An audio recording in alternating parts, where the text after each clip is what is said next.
ಭಕ್ತಿ ಜ್ಞಾನ ವೈರಾಗ್ಯ ಯೂಟ್ಯೂಬ್ ಚಾನೆಲ್ಗೆ ತಮ್ಮೆಲ್ಲರಿಗೂ ಸ್ವಾಗತ. ಕಳೆದ ವಿಡಿಯೋದಲ್ಲೇ ಹೇಳಿದಂತೆ ಈ ವಿಡಿಯೋದಲ್ಲಿ ಪಿತೃದೇವತೆಗಳ ಬಗ್ಗೆ ತಿಳಿದುಕೊಳ್ಳೋಣ ಅಂತ ಹೇಳಿದ್ದೆ. ಪಿತೃದೇವತೆಗಳು ಅಂದರೆ ಯಾರು? ನಮ್ಮ ಪಿತೃಗಳೇ ಪಿತೃದೇವತೆಗಳಾಗ್ತಾರಾ? ಈ ಪಿತೃದೇವತೆಗಳು ಹುಟ್ಟಿದಾದರೂ ಹೇಗೆ? ದೇವತೆಗಳು ಅಂತ ಹೇಳಿದಾಗ ಬಹುವಚನದಲ್ಲಿ ಎಷ್ಟು ದೇವತೆಗಳಿದ್ದಾರೆ? ಎಲ್ಲ ವರ್ಗದ ಅಂದರೆ ಎಲ್ಲ ಕುಲದವರಿಗೂ ಒಬ್ಬರೇ ಪಿತೃದೇವತೆಗಳ, ಅಥವಾ ಒಂದೊಂದು ಕುಲಕ್ಕೂ ಒಬ್ಬರೊಬ್ಬರು ಪಿತೃದೇವತೆಗಳಿದ್ದಾರಾ ಎಂಬ ಹಲವಾರು ಪ್ರಶ್ನೆಗಳಿಗೆ ಉತ್ತರವನ್ನು ಹುಡುಕ್ತಾ ಹೋದರೆ ತುಂಬ ಚೆನ್ನಾಗಿ ಗರುಡ ಪುರಾಣದಲ್ಲಿ ಹರಿವಂಶದಲ್ಲಿ ಇದರ ಉಲ್ಲೇಖವಾಗಿ ಸುಂದರವಾದ ಕಥೆಯ ಮುಖಾಂತರ ಹೇಳಿದ್ದಾರೆ. ಒಮ್ಮೆ ಬ್ರಹ್ಮದೇವರು ಎಲ್ಲ ದೇವತೆಗಳನ್ನು ಸೃಷ್ಟಿ ಮಾಡಬೇಕಾದ್ರೆ ಒಂದೊಂದು ದೇವತೆಗಳ ಪಂಗಡಕ್ಕೆ ಒಂದೊಂದು ಕೆಲಸವನ್ನು ಆಯೋಜಿಸುತ್ತಿದ್ದರು.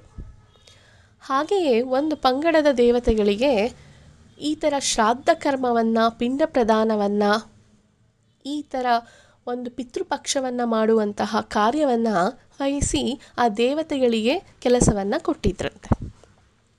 ಆ ದೇವತೆಗಳು ತುಂಬ ಅಚ್ಚುಕಟ್ಟಾಗಿ ಈ ಕಾರ್ಯವನ್ನು ನಿರ್ವಹಿಸ್ತಾ ಇದ್ರು. ಬಹಳ ಶಾಸ್ತ್ರೋಕ್ತವಾಗಿ, ಬಹಳ ಶ್ರದ್ಧೆಯಿಂದ. ನಾವು ಶ್ರಾದ್ದ ಅಂತಲೂ ಕರಿತೀವಿ.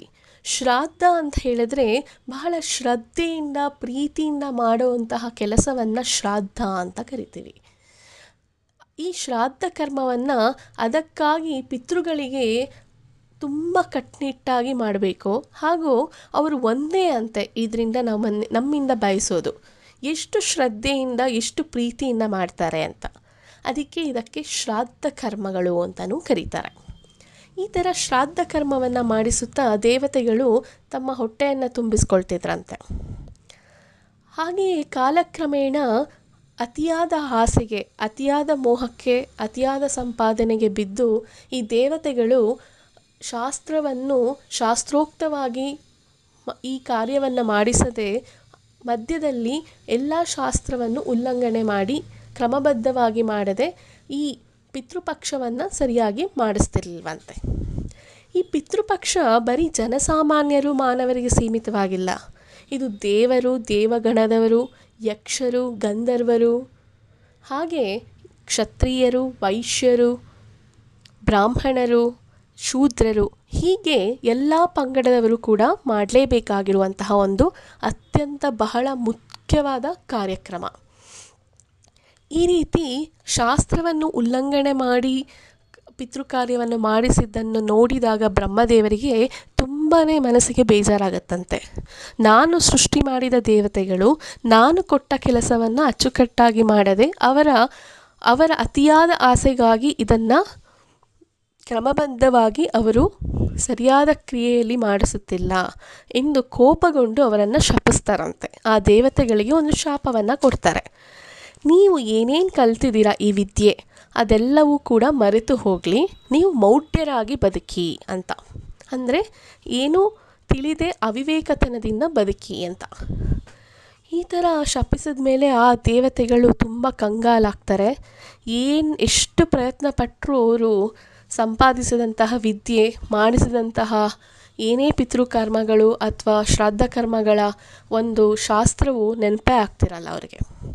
ಆಗ ಬ್ರಹ್ಮದೇವರಿಗೆ ಅದನ್ನು ನೋಡಿ ಇನ್ನೂ ಪಶ್ಚಾತ್ತಾಪ ಪಡಬೇಕು ಅಂತಲೇ ಅವರಿಗೆ ಪಶ್ಚಾತ್ತಾಪ ಹೇಗೆ ಸರಿ ಮಾಡ್ಕೋಬೇಕು ಅನ್ನೋ ಹಾದಿಯನ್ನು ಕೂಡ ಅವ್ರಿಗೆ ಹೇಳಿಕೊಟ್ಟಿರೋಲ್ಲ. ತುಂಬ ದಿನಗಳ ಕಾಲ ಹೀಗೆ ದೇವತೆಗಳು ಇದರಿಂದ ತುಂಬ ಕಂಗಾಲಾಗಿ ಪ್ರಾಯಶ್ಚಿತ್ತವನ್ನು ಪಡಿಬೇಕು ಅನ್ನೋದು ಅವರಿಗೆ ಮೌಢ್ಯತನದಿಂದ ಮುಚ್ಚೋಗಿರುತ್ತೆ. ಇದನ್ನು ಹೇಗೆ ಹೊರಗೆ ಬರಬೇಕು ಅನ್ನೋದನ್ನು ಕೂಡ ಯೋಚನೆ ಮಾಡುವಂತಹ ವಿವೇಕವನ್ನು ಕಳ್ಕೊಂಡ್ಬಿಟ್ಟಿರ್ತಾರೆ ಅವರು.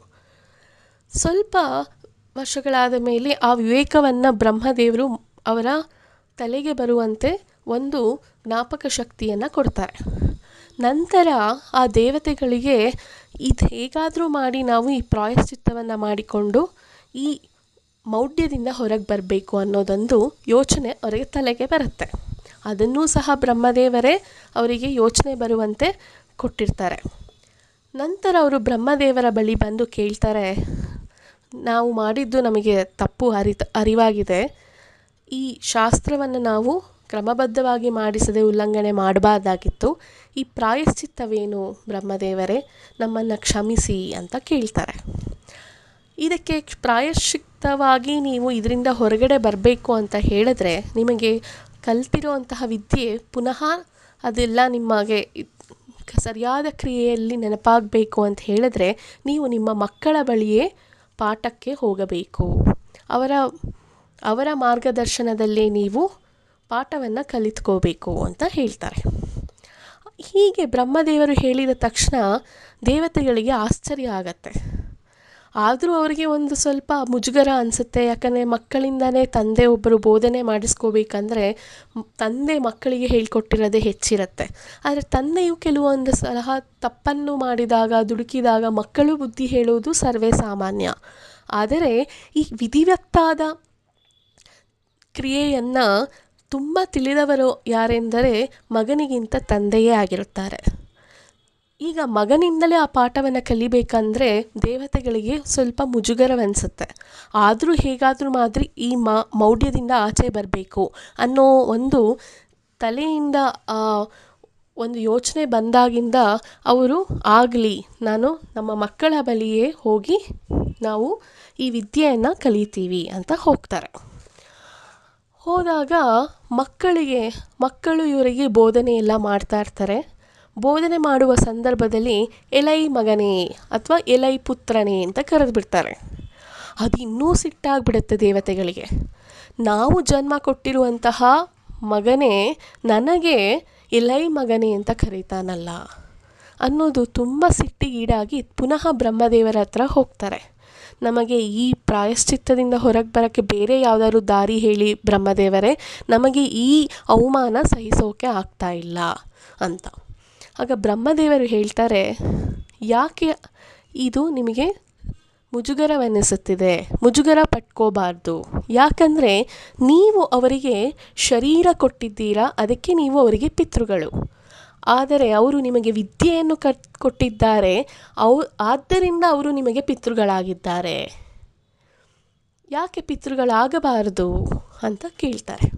ನೀವು ಕಲಿಸಿದಂತಹ ವಿದ್ಯೆ ನಿಮ್ಮ ಮಕ್ಕಳಿಗೆ ನಿಮ್ಮ ಮಕ್ಕಳಿಂದನೇ ಬೋಧನೆ ಮಾಡಿಸಿಕೊಂಡ ಮೇಲೆ ಅವರು ನಿಮ್ಮ ಪಿತೃಗಳ ಸ್ಥಾನದಲ್ಲೇ ಕಾಣಬೇಕು ಅಂತ. ಆಗ ದೇವತೆಗಳಿಗೆ ಒಂಥರ ಆಶ್ಚರ್ಯವಾಗತ್ತೆ.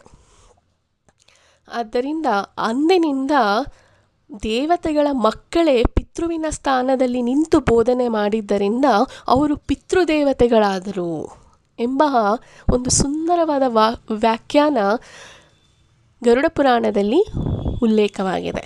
ಹೀಗೆ ಪಿತೃದೇವತೆಗಳು ಹುಟ್ಕೊಂಡ್ರು ಅನ್ನೋ ಒಂದು ಚರಿತ್ರೆಯಲ್ಲಿ ಇದೆ. ಈ ಪಿತೃದೇವತೆಗಳು ಅಂತಿದಾರಲ್ಲ, ಎಷ್ಟು ಜನ ಅನ್ನೋದು ಎಲ್ಲರಲ್ಲೂ ಒಂದು ಪ್ರಶ್ನೆ ಇದೆ. 7 ಜನ ಪಿತೃದೇವತೆಗಳು ಇದ್ದಾರೆ.